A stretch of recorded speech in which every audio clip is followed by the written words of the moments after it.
पण या तालुक्यातल्या सगळ्या विकास कामाचं श्रेय कोणाला असेल तर ते धनंजय दादा सावंत यांना जातं. सांगितलं की 1500 मताने आला, धनंजय दादाने कानाडोळा केला असता, का लागला असता ह्याचा हिशोब करा. में खुशी लबों पे आशी, आंखों में खुशी लबों पे आशी, आपको जहां की सारी खुशियां मिले. ज्या सगळ्याच्या मनातलं आहे तेच माझ्या मनात आहे. आणि समर्थ प्रयत्नांचा सहर्ष स्वागत करतो. सर्वप्रथम आपण स्वागत घेऊन फक्त लढ म्हणणार. आणि परांडा भूम वाशी मतदारसंघाचं उमलतं नेतृत्व. माझ्या बोलण्याचा अर्थ जास्त सांगण्याची आवश्यकता नाही. तुमच्या सगळ्याच्या मनातलं आहे तेच माझ्या मनात आहे. विधानसभेच्या निवडणुकीत ढकलपास जरी गुलाल लागला असला तरी तो कोणामुळे लागला तर ते फक्त धनंजय दादा सावंतमुळे लागला. त्यानंतर धनंजय दादा सावंत या ठिकाणी उपस्थित असलेले, जास्त म्हणत नाही मी, 5-50 मताचे तरी मालक असतील. किती मताने आलेत? किती? 1500 मताने आलेत. आणि इथं तेवढी उपस्थित, त्याच्यापेक्षा जास्त गर्दी इथं आहे. धनंजय दादाने ठरवलं असतं तर बुक्का नक्की लागला असता. पण धनंजय दादा सावंत हे सतत माझ्या संपर्कात होते, माझ्याकडे आले आणि म्हणले, ठाकूर साहेब तुम्ही सगळ्यांनी भारतीय जनता पार्टीच्या कार्यकर्त्यांना सांगा आणि काम करायला लावा. मी परांडा भूम वाशीच्या सर्व पदाधिकाऱ्यांना, कार्यकर्त्यांना सांगितलं की आपले उमेदवार या मतदारसंघातले, त्यांचं मी नाव घेत नाही, ते नाहीत तर आपले भारतीय जनता पार्टीचे उमेदवार या मतदारसंघातले देवेंद्रजी फडणवीस साहेब हे आहेत. म्हणून आपण सगळ्यांना आपलं या ठिकाणी धनुष्यबाणावर जाणारं प्रत्येक मत फडणवीस साहेबांसाठी असणार आहे. म्हणून आपण सगळ्यांनी काम करायचंय. म्हणून भारतीय जनता पार्टीच्या सगळ्या कार्यकर्त्यांनी झोकून देऊन काम केलं.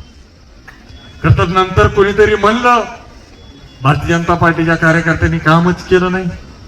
खर तर मी त्याच वेळेस प्रतिक्रिया दिली, जाहीर आव्हान दिलं, असं मोहगम बोलू नका. तुमची जी नेहमीची पद्धत आहे मोठ्या मोठ्या गप्पा मारायची, खर तर लई कच्च्या कानाचा माणूस आहे. कुणीतरी म्हणलं की लगेच बोलायचं. काय बोलायचं, कुठं बोलावं याचंही भान नसतं त्या माणसाला. आणि बोलले. मी त्याच वेळेस म्हणलो, असं मोहगम बोलू नका.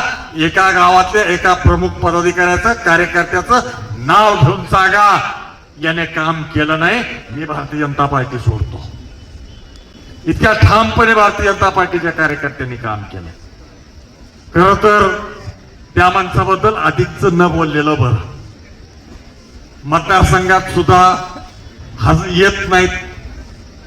आता पृथ्वीराजने बरंच काही सांगितलं. मतदारसंघात सुद्धा कसं यायचं, आपल्या इकडे परवा अतिवृष्टी झाली, अतिवृष्टीच्या पावसासारखं यायचं आणि परळून जायचं, एवढंच यांचं काम. या मतदारसंघ करतो आमदाराची जबाबदारी या मतदारसंघातल्या सुख दुःख अडीअडचणी प्रश्न जे काय त्याला उपलब्ध असलं पाहिजे. मात्र हा माणूस, याला जनतेशी, मतदाराशी काहीच घेणं नाही आहे. याची बांधिलकी फक्त सत्तेशी आणि खुर्चीशी आहे. खरं धनंजय दादा, आता आपल्याला सुद्धा वाटत असेल की अशा माणसाला मोठं करण्यात आपण हातभार लावला. खरं धनंजय दादा, त्याचं उगम स्थान कोणाचं असेल तर धनंजय दादामुळे. या ठिकाणी मी जाहीरपणे सांगतो, खरं तर मी आपला अधिक वेळ घेणार नाही. धनंजय दादाच्या बऱ्याच जणांच्या मनात शंका होती आणि अजूनही बऱ्याच जणांच्या मनात शंका असेल. धनंजय दादा सावंत यांचा मुंबईत पक्षप्रवेश धनंजय दादाचा प्रवेश झाला नाही, पण तांत्रिक अडचणीमुळे प्रवेश झाला नाही. पण ज्योतिताईंचा प्रवेश झाला, सखीताईचा प्रवेश झाला, सोहमचा प्रवेश झाला आणि त्या प्रवेशाला परांडा तालुक्यातून भारतीय जनता पार्टीचं कोणीच नव्हतं, सुजित ठाकूर सुद्धा नव्हते. खरं तर मला प्रवेशाच्या वेळेस आधी प्रदेशाध्यक्षांशी बोलणं झालं आणि त्यांनी सांगितलं होतं की पुढच्या आठवड्यात आपण तारीख नक्की करून पुढच्या आठवड्यात प्रवेश करू. त्यावेळेस त्यानंतर रवी चव्हाणांचा, प्रदेशाध्यक्ष माननीय रवींद्रजी चव्हाण यांचा निरोप आला की आपल्याला उद्याच प्रवेश करायचा. मला प्रदेश भाजपा कार्यालयातून अनेक फोन आले, जिल्हाध्यक्ष दत्ताभाऊंचा फोन आला, राणादादांचे फोन आले की ठाकूर साहेब उद्या प्रवेश करायचा आणि तुम्ही या. पण माझ्या काही व्यक्तिगत अडचणीमुळे त्या मुंबईतल्या प्रवेश सोहळ्यास उपस्थित राहू शकलो नाही. धनंजय दादाचा फोन आला, ठाकूर साहेब मी तुम्ही नाही आला तर मी माझा प्रवेश करणार नाही. मी त्याला सांगितलं की मी पूर्ण ताकदीने आपल्या बरोबर आहे आणि आपण हा प्रवेश सोहळा प्रदेशाध्यक्षांनी दिलेली तारीख टाळू नका, प्रवेश करून घ्या. मी भारतीय जनता पार्टीचा कार्यकर्ता म्हणून मी पूर्ण ताकदीनिशे कायम तुमच्या पाठीचे, हा शब्द मी त्यावेळी धनंजय दादांना दिला. आणि खरं तर या परांडाभूम वाशी विधानसभा मतदारसंघात धनंजय दादाने विक्रम केलाय. जिल्हा परिषदेला 3 वेळेस वेगवेगळ्या गटातून निवडून येण्याचा विक्रम केलाय. खरं तर ज्यावेळेस पहिल्यांदा धनंजयदादा सावंत हे जिल्हा परिषदेला अनाळा जिल्हा परिषद गटातून उभे राहिले त्यावेळेस लोणचा गटातून, त्यानंतर अनाळा गटातून. त्यावेळेस मी अनाळा गटातून, खरं तर धनंजय दादाची माझी युती आधीपासून आहे, तुम्हाला माहित नसेल बऱ्याच जणांना. अनेक विषय, अनेक निर्णय आम्ही सहमतीने केलेत. आणि धनंजय दादाने मला विचारलं अनाळ्यातून मी उभारतोय की बिनधास्त उभा राहा. खरं तर अनाळा जिल्हा परिषद गटातून त्यावेळेस भारतीय जनता पार्टीच्या उमेदवाराचा अर्ज भरला होता. तो अर्ज मागे घेऊन त्यावेळेस धनंजय दादाला जाहीर पाठिंबा भारतीय जनता पार्टीने दिला. आणि एक ना आणि अशा अनेक किस्से पण अनेक घडामोडी आहेत. इतकंच नाही तर धाराशिव जिल्हा परिषदेत सत्ता परिवर्तन झालं असेल तर ते धनंजय दादा सावंतमुळे झालं. पहिल्यांदा भारतीय जनता पार्टीच्या जिल्हा परिषदेच्या अध्यक्ष झाल्या आणि अस्मिताताई कांबळे आणि धनंजय दादा उपाध्यक्ष झाले. धनंजय दादाची माझी चर्चा झाली, ठाकूर साहेब आपण हे करायचं काय? म्हणलं बिंदास कर, दोनू म्हणलं तुला उपाध्यक्ष करतो. का तर जिल्हा परिषद अध्यक्षपदे SC महिलेसाठी राखीव होतं.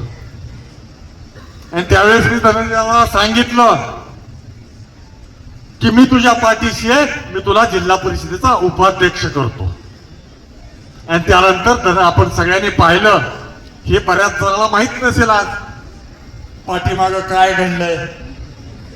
आमची दोघांची चर्चा होऊन हे घडलं. त्यानंतर धनंजय दादा सावंत हे धाराशिव जिल्हा परिषदेचे उपाध्यक्ष आणि अर्थ बांधकाम समितीचे सभापती झाले. खरं तर अनेक छोट्या मोठे राजकारणातले अनेक किस्से आहेत सांगण्यासारखे, पण ते विस्ताराने पुन्हा कधी मोठ्या जाहीर सभेत मी त्याचे काही खुलासे करणार आहेत काही गोष्टीचे. खरं तर मला धनंजय दादा सावंत सारखा एक धडाडीचा कर्तृत्ववान सहकारी मिळाला याचा मला मनस्वी आनंद आहे.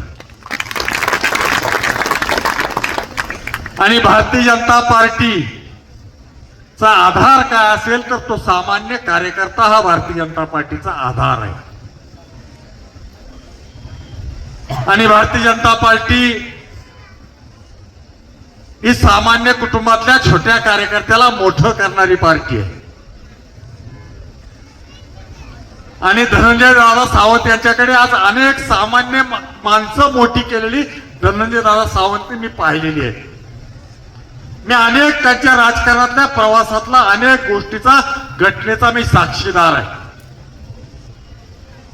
त्यामुळे मी तुम्हाला अधिक वेळ न घेता एवढंच सांगतो, भारतीय जनता पार्टी म्हणून भारतीय जनता पार्टी धनंजय सावंत यांच्या आगामी काळात भारतीय जनता पार्टी पूर्ण ताकदीने भारतीय जनता पार्टी धनंजय दादा सावंत यांच्या पाठीशी पूर्णपणे उभी राहील. आणि मी आधीच सांगितलंय, जे तुमच्या मनात आहे तेच माझ्या बी मनात आहे. त्याच्यामुळं नक्कीच, आणि गीते सरांनी सांगितलं, या मतदारसंघाला पर्याय हवाय. नक्कीच या मतदारसंघाला नवीन पर्याय भारतीय जनता पार्टी आगामी काळात धनंजय दादाच्या रूपात दिल्याशिवाय राहणार.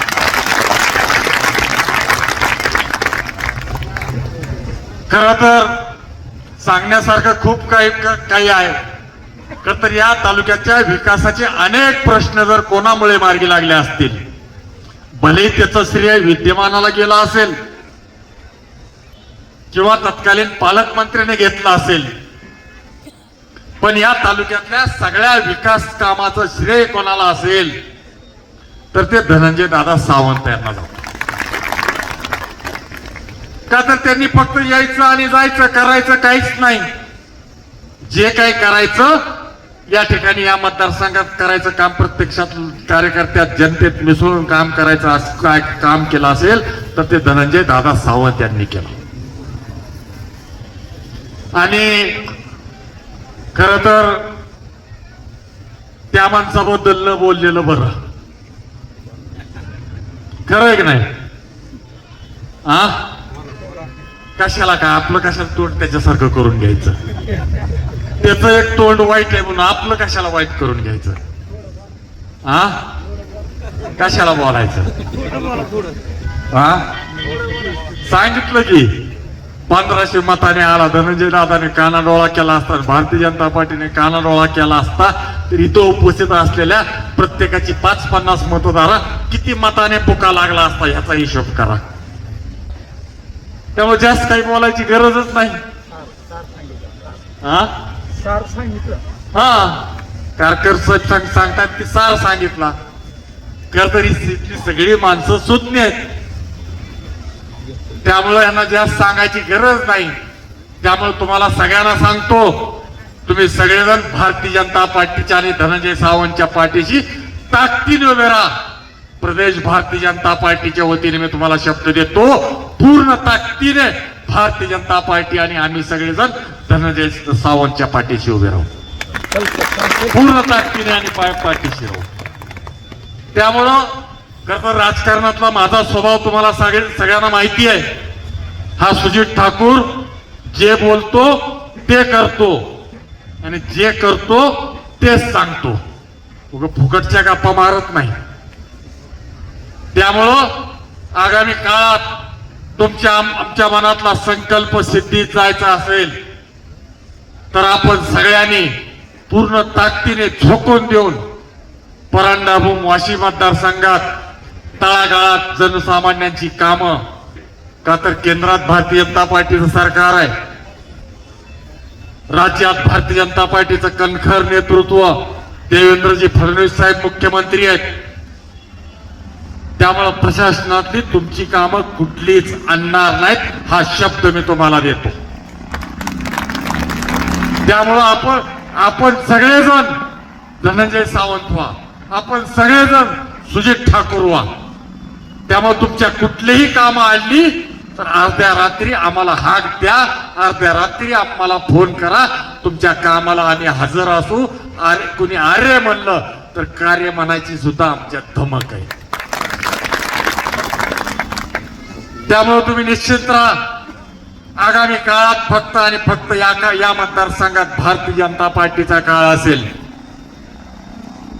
त्यामुळं आपण या धनंजय दादा सावंत या ठिकाणी सावंतावर प्रेम करण्यासाठी इतक्या मोठ्या संख्येने वाढदिवसाच्या शुभेच्छा समारंभाला या ठिकाणी उपस्थित राहिला. खर तर मी सखीताईचं मी मनपूर्वक अभिनंदन करतो. सखीताईने एक स्तुत्य उपक्रम या ठिकाणी सुरू केला आहे. सखी साक्षी फाउंडेशनचा या ठिकाणी आज शुभारंभ केला आहे. सखीताईचं मी भाषण जवळा जिल्हा परिषद मतदारसंघात आवर्जून मी पाहायचो आणि ऐकायचो. खर तर आताही माझी अपेक्षा होती की सखीने या ठिकाणी 2 शब्द बोलावेत.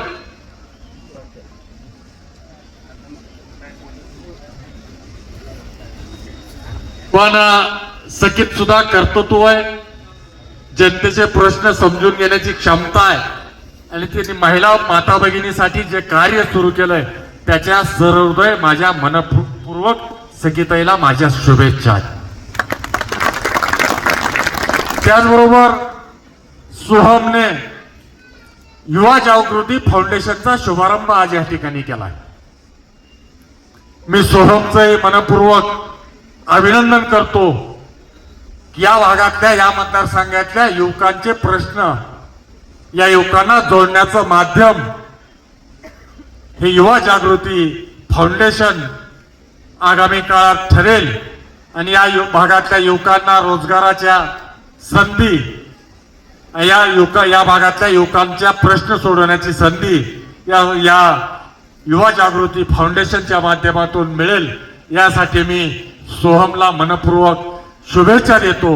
आणि पुन्हा एकदा आपण सगळेजण या ठिकाणी धनंजय सावंत यांच्या प्रेमापोटी इतक्या मोठ्या संख्येने या ठिकाणी वाढदिवसाच्या शुभेच्छा देण्यासाठी उपस्थित आहात याबद्दल आपणा सर्वांना मनपूर्वक धन्यवाद देतो. आणि जाता जाता एवढंच सांगतो, आंखों में खुशी लबों पे आशी, आंखों में खुशी लबों पे आशी, आपको जहां की सारी खुशियां मिले, आपको जहां की सारी खुशियां मिले. एवढ्याच माझ्या धनंजय सावंत यांना मनपूर्वक शुभेच्छा आणि आई तुळजाभवानी चरणी प्रार्थना करतो. धनंजय दादा सावंत यांना आरोग्यदायी उदंड आयुष्य लाभो आणि त्यांच्या सर्व मनोकामना पूर्ण हो अशी आई तुळजाभवानी चरणी प्रार्थना करतो आणि माझे 2 शब्द संपवतो. धन्यवाद. जय हिंद, जय महाराष्ट्र. वाढदिवसासाठी उपस्थित मंचावरचे आपल्या सगळ्यांचे नेते माजी आमदार ठाकूर साहेब, भाऊसाहेब खरसडे साहेब, लटके सर, धनु आबा, दत्ता भाऊ, निलेश, आमचे गीते सर, अरविंद बाप्पा, माजी सभापती कारखाना धनंजय पाटील, आमचे केदार पाटील, राजाभाऊ, सगळ्याचीच नाव माहिती आहे कारण एक कार्यकर्ता आहे. त्यामुळं समोर जमलेला माझ्या वडीलधाऱ्यांना आणि माझ्या युवा कार्यकर्त्याला या धनंजय सावंत युवा कार्यकर्त्याचा सप्रेम नमस्कार. आपण सगळेजण या ठिकाणी आमच्या विनंतीला मान देऊन माझा 43वा वाढदिवस साजरा करायला आलेत साहेब सगळे. म्हणजे खऱ्या अर्थानं म्हातारा व्हायची सुरुवात मला वाटतं चालू झाली. 40 नंतर मध्येच ना म्हातारा होत आहे, अजून नाही ना. चला म्हणजे ठाकूर साहेबांनी तर परमिशन दिली, उद्योग काय करणार नाही दुसरा, पण परवानगी दिली. भैयासाहेब तुमच्या भाषणानं आमच्या सगळ्या युवकांचं इथल्या एक धडकन वाढवली आणि आमची सगळी जेवढी मला सल्ला देणारे, मला सगळे समजून घेणारे किंवा मला राजकारण शिकवणारे हे मात्र विचारात पडले आयला हे बोलून गेला तर हे काय करतंय. त्यामुळे काळजी करू नका. तुम्हाला विश्वासात घेतल्याशिवाय, तुमच्या सल्ल्याशिवाय ना मी ना माझ्या बरोबरचा माझा हा युवा कार्यकर्ता कुठलंही कृत्य करणार नाही. कारण एकानं सोडलं तर एवढे गोळा झालेत, मग विचार करा. मग एकासाठी जमते ना, ते अडचण नाही. त्याच्यामुळं या ठिकाणी माझ्या वाढदिवसाचं औचित्य साधून माझा मित्र, खऱ्या अर्थानं साहेब मी त्याला श्रीकृष्ण म्हणतो, कारण मी सुदामा आहे, सचिन तोडकरी सर, त्याने माझ्या मुलानं ठरवलं की एक हे काढायचं, फाउंडेशन काढायचं, आणि सोमदादा सावंत युवा संवाद फाउंडेशनचं आज या ठिकाणी ऑब्विसली त्यांनी उद्घाटन केलं. आणि त्याचा लोभही मला दाखवला नाही, का तर मी नाही म्हणाल. मला वाटतं माझे मोठे बंधू किरणदादा सावंत या ठिकाणी आलेत, संजयराव या ठिकाणी आहेत, आमच्या वहिनी, आम्ही सगळे आत बसलो. त्यांनी सांगितलं आम्ही असंच करणार, नाही म्हणायचं नाही, कारण आम्ही ते सगळं सेट केलं. ते झालं, म्हणलं ठीक आहे बाबा तुझं करू. त्याच्यानंतर दुसरा हळूच धक्का दिला, का पोरींचं एक फाउंडेशन काढलं लगेच ह्याने, सखी साक्षी, म्हणजे अख्खं घरभर ह्याने राजकारणाला आणलंय. बघा काय राजकारण समाजकारण दोन्ही झालं पाहिजे साहेब, कारण राजकारण समाजकारणाची जोड असल्याशिवाय हे चालत नाही गाडा. त्याच्यामुळं आपल्याला ज्या पक्षातनं साहेब आम्ही तुमच्या बरोबर आलो तिथं असंच शिकवलंय, 80% समाजकारण 20% राजकारण.